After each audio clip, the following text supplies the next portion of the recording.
marka hore waxaan salaamayaa shacabka Soomaaliyeed meel walba oo ay joogaan.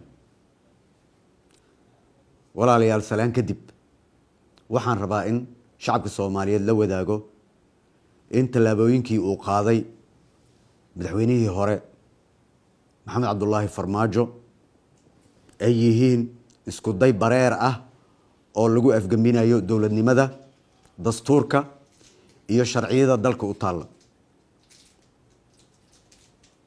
Farmaajo ka sokow inuu shuruucda dalka ku xadgudbay wuxuu saaka weerar ciidan ku soo qaaday xafiisyada ra'iisul wasaaraha iyo xarunta golaha wasiirada isagoo isku dayay in uu ka horjoogsado gudashada waajibaadkoodii qaran. ujeedada uu ka leeyahay talaabooyinkan guracan ee sharciga baalmarsan waa in uu ku carqaladeeyo doorashada dalka ka socota si uu xafiiska ugu sii joogo si sharci darro ah si la mid ah isku daygii fashilmay ee bishii Abriil ee dalka lagu dumin rabay.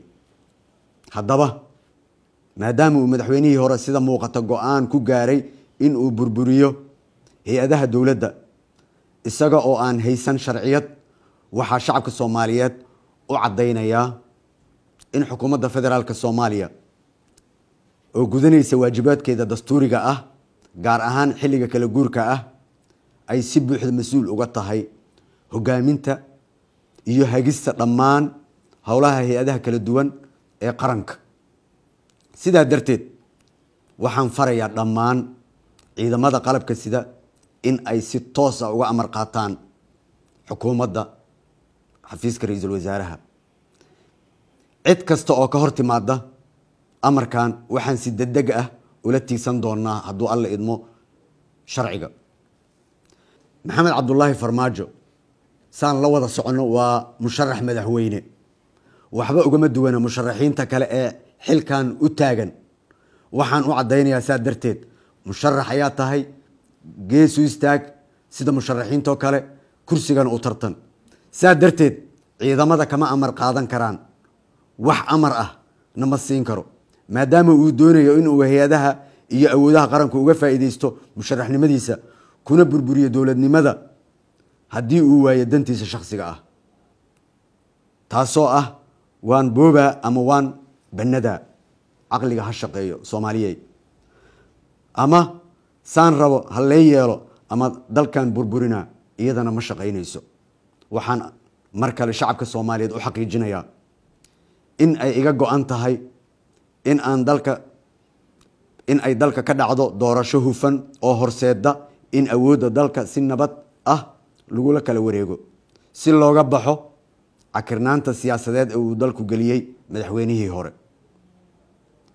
aniga ka shakhsi ahaan waxaan hortiina ka cadeynayaa in aan marno u dul qaadan doonin in doorashooyinka dalka in la boobo, in la dhaco, in lagu takrifalo, in sida la rabo laga yeesho. waa doorasho ee waxa ma ahan xulasho.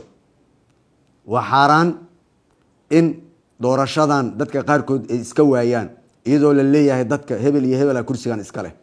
kursiga baarlamaanku waa doorasho ee ma ahan xulasho.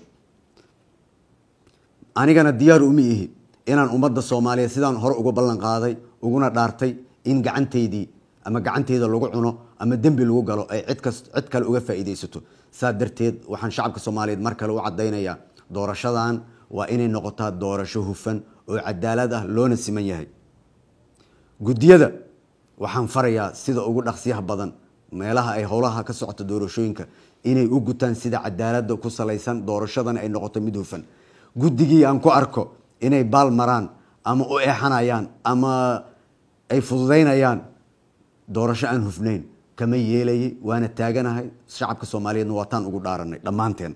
sida aad la socotaan dhammaan shacabka Soomaaliyeed shirkii madasha ee lagu ballamay waa sidiisii. dowlad goboleedyadana way imaanayaan, waana ku ballanay, wayna soo socdaan dhammaan.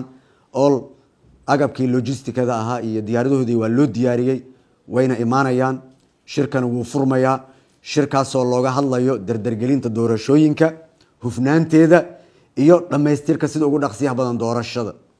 marka waxaan leeyahay shacabka Soomaaliyeed u sheegaya musharax kastana u sheegaya in iimaanka lagu qabo doorashadan waa aqoon isku dhiib, cidna kama yeelayno in kaligeed ay qoriga haysato.